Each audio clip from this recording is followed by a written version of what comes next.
warahmatullahi wabarakatuh. Innal hamdalillah nahmaduhu wa nusalli wa nusallim ala rasulihil karim. Ashhadu an la ilaha illallah wahdahu la syarika lah wa ashhadu anna Muhammadan abduhu wa rasuluh alladzi la nabiyya ba'da. Allahumma salli wa sallim wa barik ala sayyidina Muhammad wa ala ali Muhammad.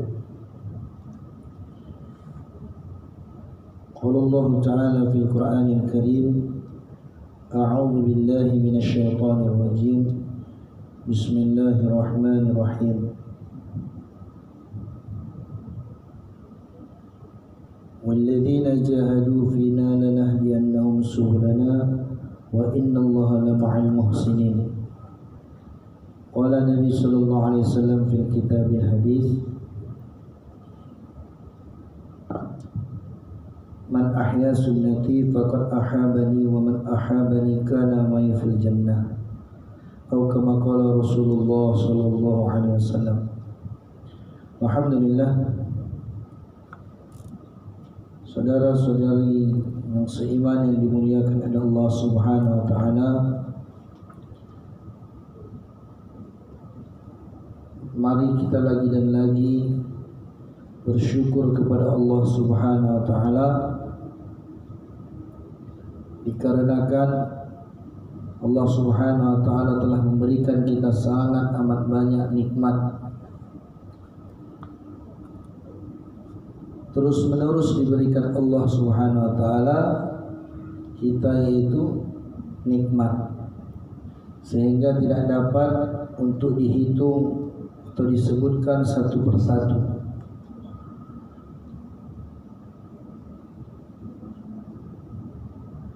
Allah katakan dalam Al-Quran, wa in ta'uddu ni'matullahi la tuhsuha.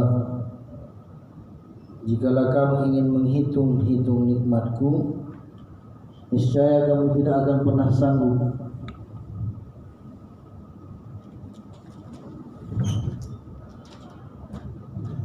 Sehingga Allah ulang-ulang terus-menerus lagi dalam Al-Quran surah Ar-Rahman, fa bi ayyi ala'i rabbikuma tukadziban.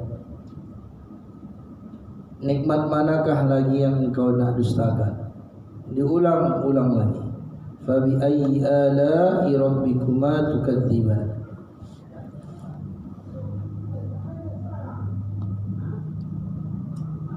Jadi sudah sepatutnya dan sepantasnya lah kita terus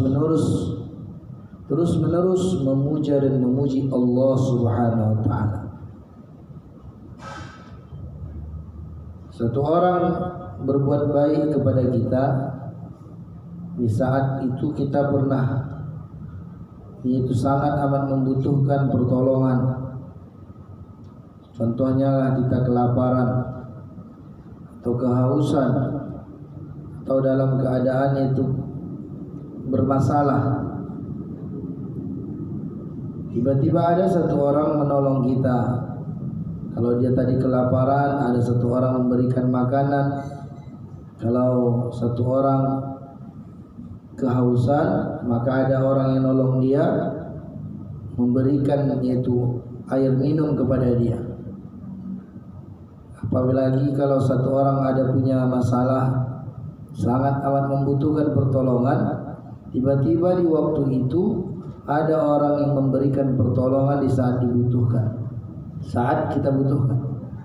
Maka pertolongannya tersebut, pemberian makannya tadi tersebut saat kita lapar, pemberiannya itu minuman dia, air kepada kita saat kita haus, pasti dan pasti tidak akan kita pernah lupakan, karena suatu kebaikan yang sangat amat kita perlukan di saat itu. Itu pertolongannya itu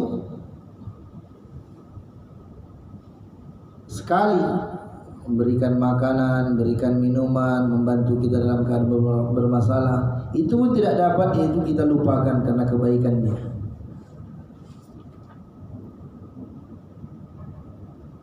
Namun pertolongan, pemberian, bantuan Allah Subhanahu wa taala kepada kita tak terhitung banyaknya.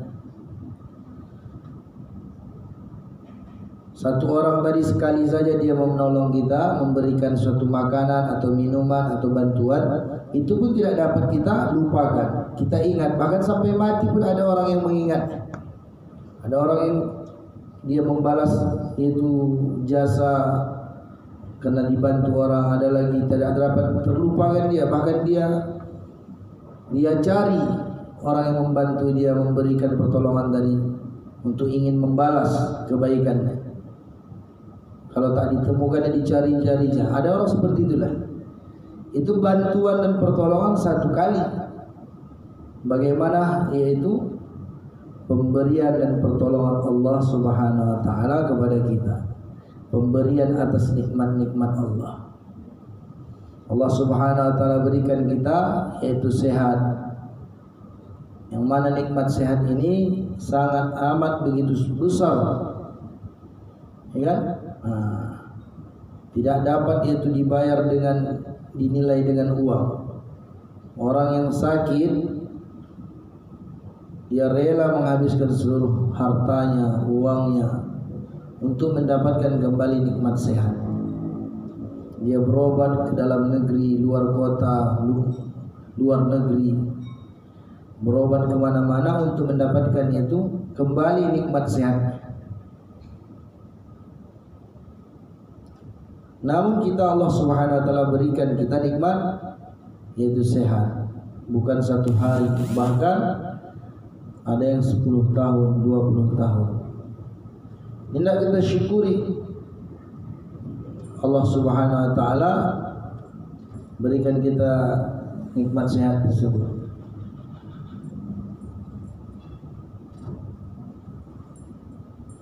Bagaimana mensyukuri atas nikmat sehat? Maka kita tambah lagi yaitu mengingat Allah, memuji Allah, mentaati seluruh perintah-perintah Allah. Untuk siapa mentaati kepada Allah ini? Untuk siapa yaitu keuntungan memuji Allah, mensyukuri nikmat Allah? Untuk diri kita sendiri, bukan untuk Allah. Seandainya satu dunia ini pun seluruh makhluk tidak memuji Allah, tidak mentaati Allah, tidak bersyukur atas nikmat-nikmat yang telah Allah berikan kepada dirinya, kepada dunia ini, maka tetaplah Allah Subhanahu wa taala itu tinggi namanya, maha tinggi, maha suci. Subhanallah, maha suci Allah, maha terpuji Allah. Alhamdulillah, segala puji bagi Allah. Tetap Allahu Akbar, Allah maha besar. Tetap Allah itu maha besar. Kalaulah satu dunia ini tidak menyembah dan tidak yaitu memuji Allah Subhanahu wa taala, tetap Allah itu maha mulia. Tetap Allah Subhanahu wa taala maha suci. Tetap Allah Subhanahu wa taala maha yaitu kaya, ghani. Selain daripada Allah Subhanahu wa taala yaitu miskin, Allah maha kaya. Ana ghaniyun wa antum fuqara. Aku ini adalah maha kaya, kamu yaitu miskin. Wa antum fuqara, fakir. Jadi inilah hendak kita syukuri. Jadi bagi orang-orang yang saudara-saudara kita yang sakit, dahulunya sehat atau sekarang sakit atau sudah lama dia sakit, 1 minggu, 1 bulan, 1 tahun, itu pun suatu nikmat daripada Allah Subhanahu wa taala. Itu pun satu nikmat daripada Allah Subhanahu wa taala. Yang mana orang yang sakit ini Allah janjikan dalam hadis Nabi, orang yang sakit ini Allah gugurkan dosa-dosanya. Dengan dia sakit, habislah seluruh dosa-dosa yang dahulu hingga sekarang. Habis bersih dengan sakitnya. apabila dia bersabar dan tabah untuk menjalani itu pemberian Allah sakit.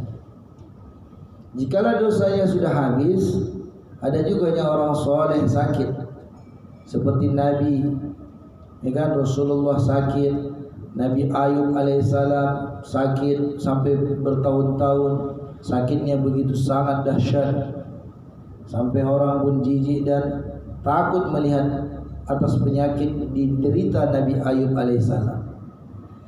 Nabi Musa pernah sakit, Nabi Ibrahim pernah sakit, Nabi-Nabi sakit, sahabat-sahabat Nabi sakit, orang-orang soleh pun ada sakit. Bagaimana pula tersebut dosanya kan sudah tak ada, kenapa dia sakit? Apakah pengguguran dosa juga? Bukan. Jikalau kita yang ada dosa dengan adanya sakit digugurkan Allah, jikalau sudah yaitu dosa kita habis, maka digantikan pula, dijadikan pula menjadi maghfirah, yaitu fadilah-fadilah, yaitu hasanah-hasanah kebaikan, pahala-pahala kebaikan. Biasanya dia buat amalan malam kan, tahajudnya 24 rakaat atau 20 rakaat atau 15 rakaat. Dengan dia sakit dia pun buat tahajudnya pun sikit. Biasanya solat-solat sunatnya, baca Qurannya banyak, berjus-jus.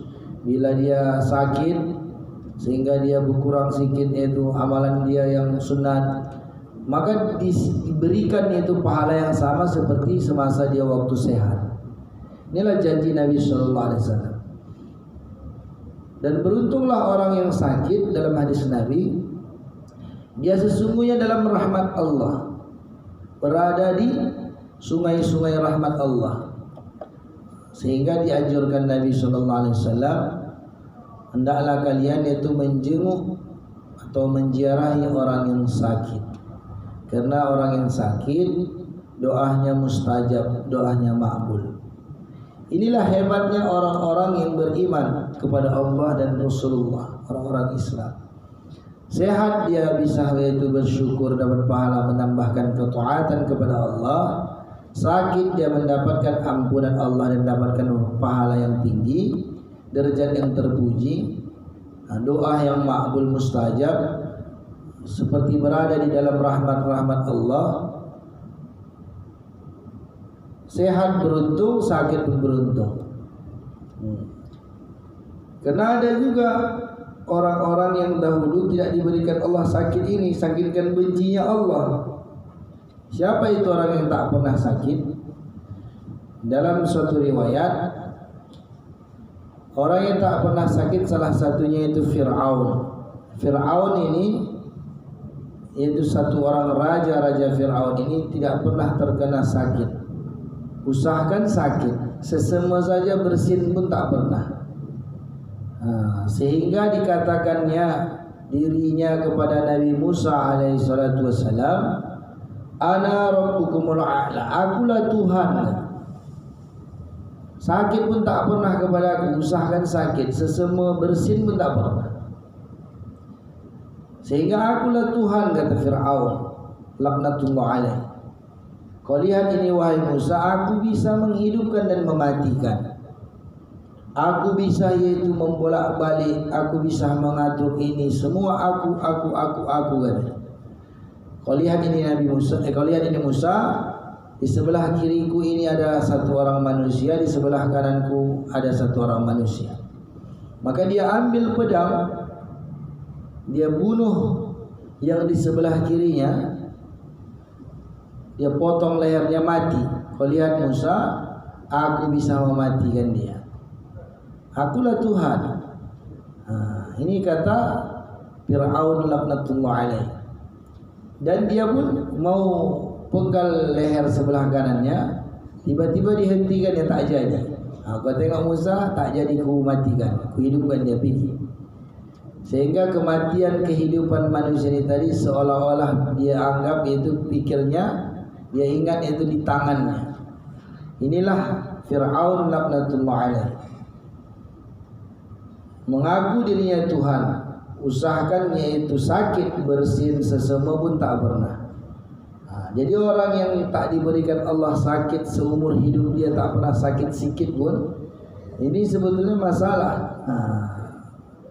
Masalah kenapa?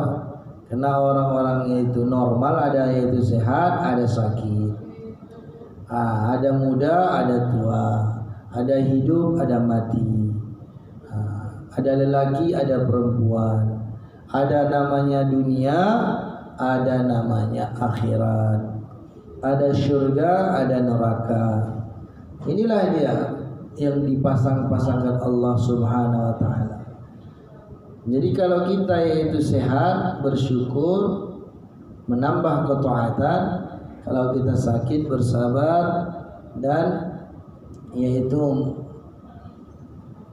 sehingga dapat kita merasakan nikmat sehat itu betapa sangat besar. Alhamdulillah, ya, syukur kita kepada Allah Subhanahu wa taala. Allah Subhanahu wa taala masih berikan kita lagi yaitu kesempatan untuk hidup di hari Kamis yang mulia ini, sehingga dengan kesempatan Allah berikan lagi rezeki kita hari ini, sehingga kita banyak bisa buat amal-amal kebaikan, pundi-pundi kebaikan, yang mana jadikan kehidupan kita ini membuat kebaikan-kebaikan. Kalaupun seandainya kita buat sudah kebaikan, kita niatkan kebaikan, maka walaupun dampaknya atau hasilnya tak baik, Allah Subhanahu wa taala telah pandang usaha dan niat kita. Harus setiap kita ini, setiap insan, setiap manusia berniat dia kehidupan dia ini dari lahir sampai mati kembali kepada Allah Tuhannya, harus ada niatnya itu seluruhnya hidupnya untuk buat kebaikan. Kalau dia mempunyai rizki yang dititipkan Allah, rizkinya pun harus untuk kebaikan. Kalau ada pangkat jabatan diberikan Allah kepada dia untuk kebaikan, harus ada niatnya. Niat baik di dalam hati buat kebaikan, usaha perbuatan baik. Kalau hasilnya itu kurang baik, Allah Subhanahu wa taala akan balas dan berikan itu balasannya nanti di akhirat. Karena kita buat kebaikan ini, ada yang hasilnya pun belum tentu baik, ya kan?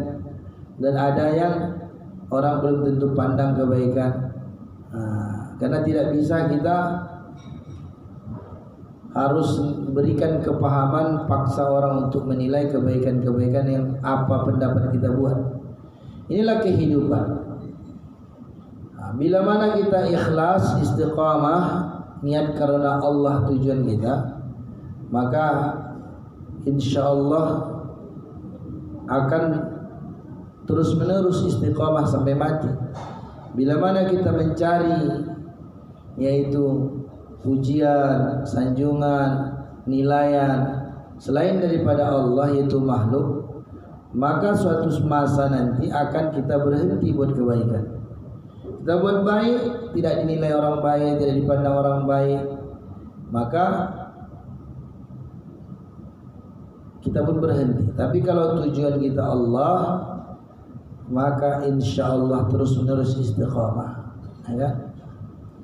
Innal ladzina qalu rabbuna Allahu tsumma istaqamu. Orang-orang yang beriman itu ialah mereka tujuannya itu Allah, istiqamah. Allah tinggikan derajat istiqamah, tujuannya Allah. Jadi buat kebaikan, buat perintah-perintah Allah ini istiqamah. Sedangkan hal-hal duniawi saja kita istiqamah.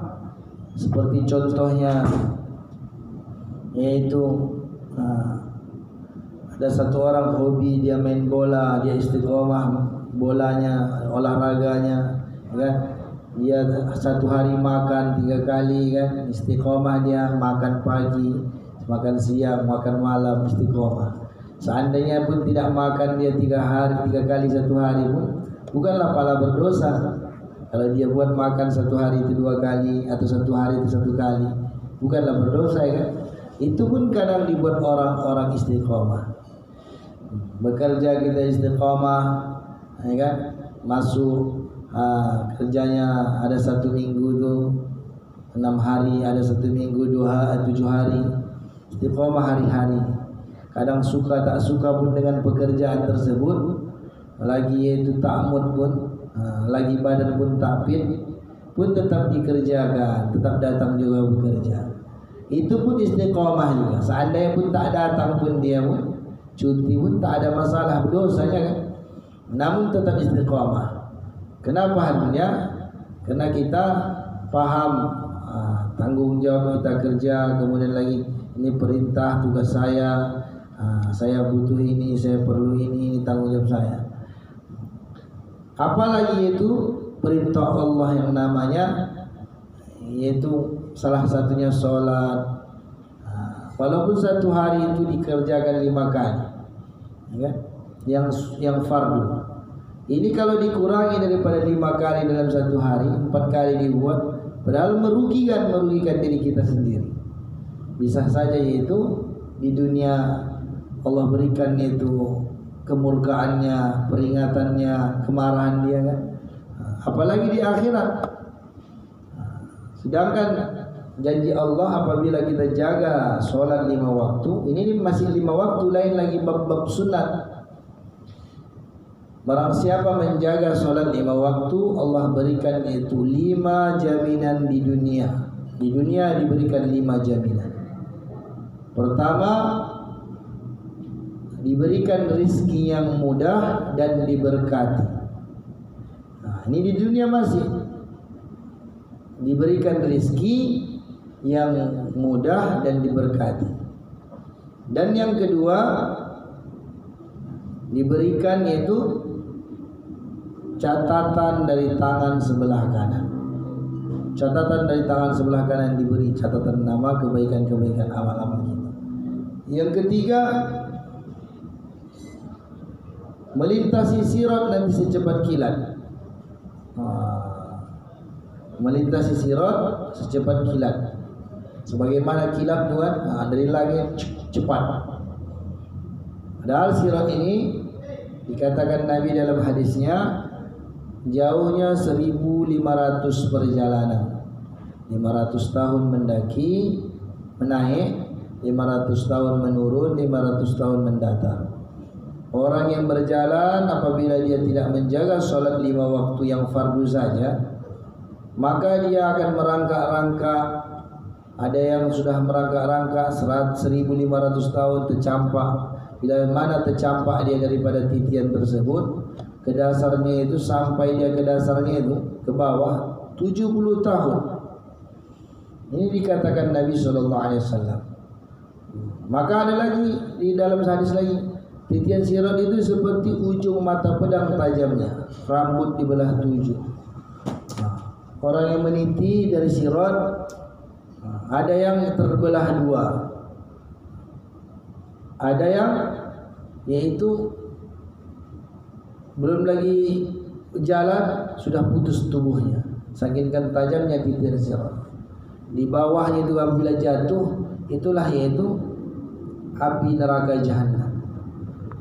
Maka orang yang menjaga sholat 5 waktu, dia melintasi sirat ini tak perlu merangkak-rangkak, tak payah 1500 tahun lamanya, dia seperti cepat kilat, selesai. Yang keempat, siksa kubur diganti dengan nikmat kubur. Siksa kubur nanti diganti dengan nikmat kubur. Yang kelima, masuk surga tanpa hisab. Inilah bagi orang yang menjaga sholat. Untuk itu kita jaga sholat ini.